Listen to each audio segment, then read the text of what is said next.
Have you experienced broken trust in your marriage? Or maybe, like me, you're the spouse who broke the trust. Broken trust creates a lot of questions that you need to discover about your spouse. Is that you? This video is for you. And we're going to be talking about the difference between disclosure and discovery and the easy path to rebuilding that trust. What actually is disclosure is you're being very upfront, honest, transparent ahead of time before your spouse is badgering or nagging with questions. Yeah. But the discovery is when the spouse is always needing to go do these things to get information. And it's so important when you're trying to build trust, having open communication about literally everything leaves little to no room for me to try to figure out what's going on. It makes it really hard to move forward because I still feel like I just don't know what's true and what's not. I feel like it allowed me to really focus on my healing and not be so consumed and concerned about what he's up to and am I gonna be betrayed again? Hey, I'm Travis. And I'm Adele. And we are The Noble Marriage.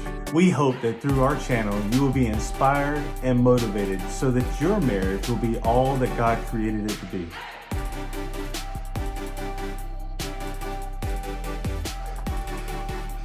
Hey, and welcome back to our channel. And today we're going to be talking about trust. Have you experienced broken trust in your marriage? Maybe for you, broken trust creates a lot of questions that you need to discover about your spouse. Is that you? Or maybe, like me, you're the spouse who broke the trust. And maybe you're experiencing a lot of questions being asked of you and you feel kind of stuck. This video is for you, and we're going to be talking about the difference between disclosure and discovery and how when we are more in disclosure, it allows for rapid healing and the easy path to rebuilding that trust. So first, let's just define what is disclosure and what is discovery. Disclosure is the telling from the spouse who lost the trust, telling the other spouse everything that's going on for them. It may be all their secrets. It may be the things that created the purpose behind the trust being broken to begin with. But it may be in sharing information about where you're going to, who you're talking to, what's your day is going to consist of, your schedule, or maybe you're going out of town and it's sharing your location with your spouse. And there's a lot of ways to give a lot of disclosure. I think another way to say that is you offer up the information before it is asked of you. That is probably the easiest way to understand what actually is disclosure is you're being very upfront, honest, transparent ahead of time before your spouse is badgering or nagging with questions. Yeah, disclosure really does relieve the other spouse from needing to do discovery.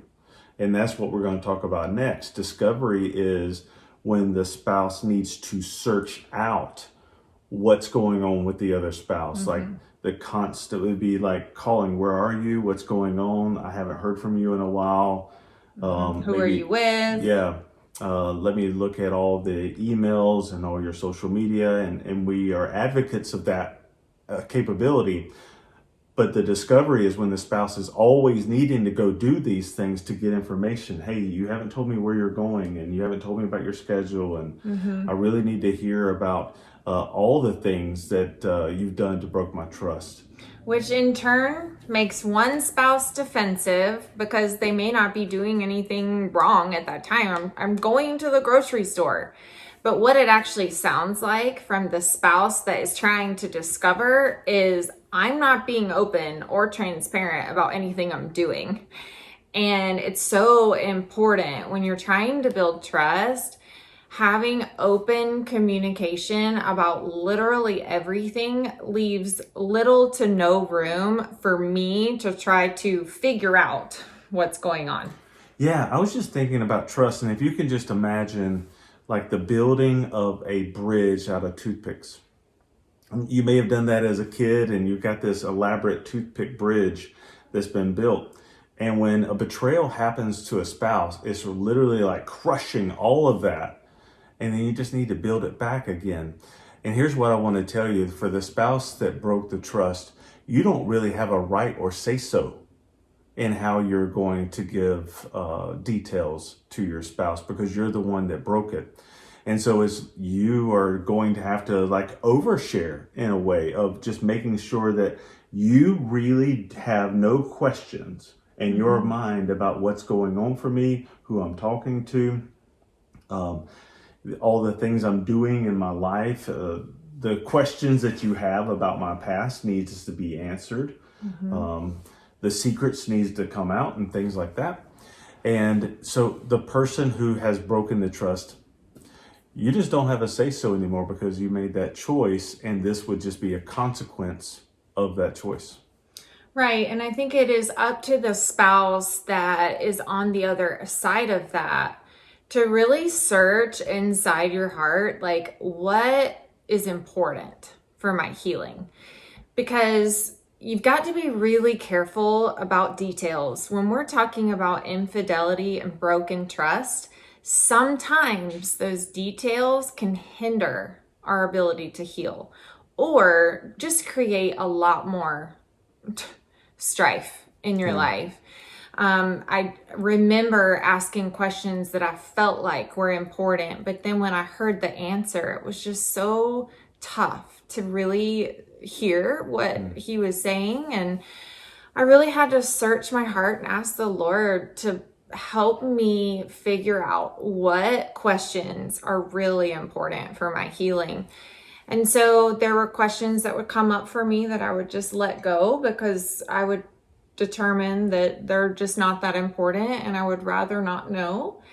But there are some times that our mind will create a worse answer than what reality is.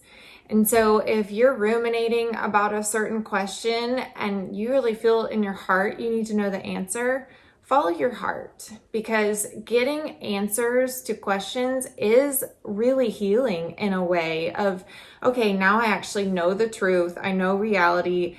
I can deal with that, and then we can move forward. But when I'm creating my own answers, it makes it really hard to move forward because I still feel like I just don't know what's true and what's not. Why did they do that is not going to be an effective question, because there's no answer that you can ever receive that will justify a reason of why your spouse did what they did. You did not deserve what happened, but there's no answer that they could give you that would justify their actions. Right. So one of the ways that Travis went above and beyond with disclosure is we downloaded Marco Polo. And every time you were going to a new place, you would just hop on there and I could see you're in the car or see where you are. And you would share like what you're up to and what you're doing next. And at times I was like, I really don't need to know all the like everything. And other times I was like, thank you, because my mind was already starting to go there. And when you are offering it up first, it just keeps me from ever even needing to go discover or fact find or be an investigator around our relationship. So it does create security, and it's like, you know, that toothpick bridge, it's like putting one toothpick on. Every time he is disclosing something, it's another toothpick. And over time of doing that, it has really created a lot more trust in our relationship. And just know that your actions need to be lining up with what you say you're doing. Yeah, that's good. That builds trust. The more I see him doing what he says he's going to do, I'm like, okay, you're being trustworthy. And so over time of doing these things, it rebuilds that trust and the intimacy that's there. But as long as any spouse is in discovery, you cannot move forward. You just can't. Yeah, you're not building trust in those moments. In fact, if the spouse is needing to do discovery, it is actually losing trust. It's not building. And you're right. The actions have to be consistent with the words, and you have to see consistency in that, because just as easily as it got broke the first time, it's so much easier to be broken all the way to the bottom just with a small action that didn't line up with what you were saying. Some other ways that I was able to create more disclosure versus discovery is, answering the questions that she had, being able to share my location with her on my phone, giving her access to all social media and emails, and also putting an app on my phone for accountability. Some other ways was I went and got help for the things that I was having issues with in my life, and the pain from my past and the things that I had going on for my own mental health, and just sharing my progress through that with you. Because my particular issue had to do with sexual sin, I avoided contact with people of the opposite sex. So I had agreements and boundaries with you that I wouldn't be in a room alone with someone of the opposite sex, or I wouldn't be in a car alone with someone of the opposite sex.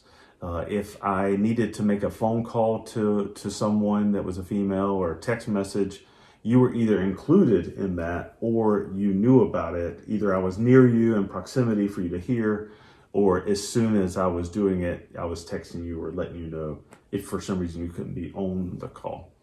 You knew why I was doing that.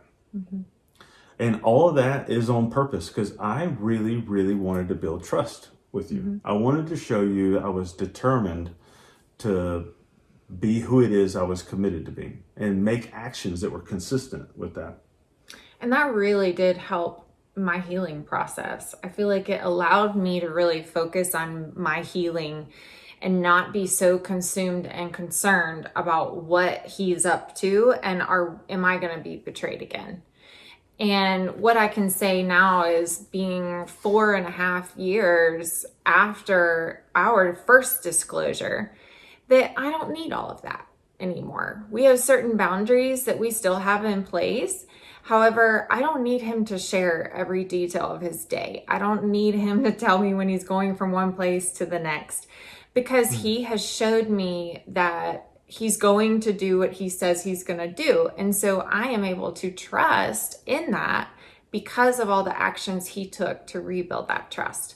So that's just something for you guys to know. Like, the more transparent that you can be as the spouse who broke that trust, the quicker your trust will rebuild in the marriage. And it's just so beautiful how that happens. It is.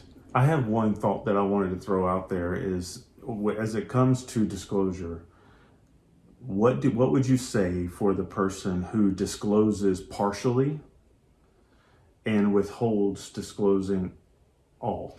Well, that actually happened in our relationship, where Travis got advice to not share any details and only share a small portion of what happened, because that was going to be painful in itself. And that was extremely destructive to our relationship, because I thought I had full disclosure, and I started the healing process. And we started the rebuilding trust process, and we didn't get very far. I don't even think we got a full month of that before I found out there was more. And it was so devastating to me, because I felt like he lied again. And it destroyed, even though it was just a little bit of trust, it destroyed it. It's like a feather, landing on that little bit of bridge that you've just built, it's gone. It just doesn't take much. And that was a big thing for me, because it set me back and it injured me further. So your spouse needs to be the one to decide how much they want you to share. And I believe you need to go as far as your spouse is prepared for. So partial sharing does not work, because I believe if there is still hidden sin, it will come out sooner or later, and you will destroy any trust that you've tried to build in the meantime. Hey, you might be finding yourself in the same situation. It might be you feel like you're walking in her shoes, or you might feel like you're walking in my shoes. And we just want to tell you, we've been coaching marriages for a little while now, and it's tough. Like, it feels like it could be hopeless at times and can have a lot of pain involved. And I just want to tell you, like, we see you. Like, I see the pain that you would have, and I'm really sorry. We know what that pain is like firsthand, and we just hope that through us sharing this video today that you are able to begin the healing in your own heart as well as your relationship.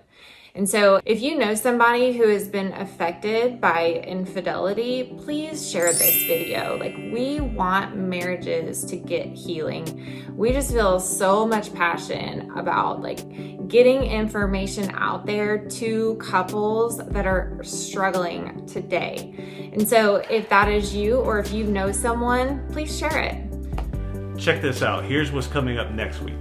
It's probably learning how to forgive myself and forgive others. If I am holding this against me and not going to forgive myself, if I'm doing that, or if you're doing that, how long do you feel like you need to create judgment for yourself for what you've done? It's hard to forgive myself when I have shame all over me. Guilt feeling that comes over me that weighs me down, and it makes me nasty. I would say something and I would see the shame. And at that point, it's now this huge barrier that prevents me from being able to share what's on my heart. You have to be responsible for those actions. I mean, it's what really starts the forgiveness process, I think, and letting go of shame. Hey, thanks for joining this conversation about building trust through disclosure. We'll see you next time. Bye. You have nothing. I was just thinking about what is Hayden doing right now, and I completely was the conversation. Going to get back engaged right after that. Hey, and welcome back to our channel. Today we're going to be... I wasn't looking, sorry. Okay. Hey. Make it powerful. Powerful.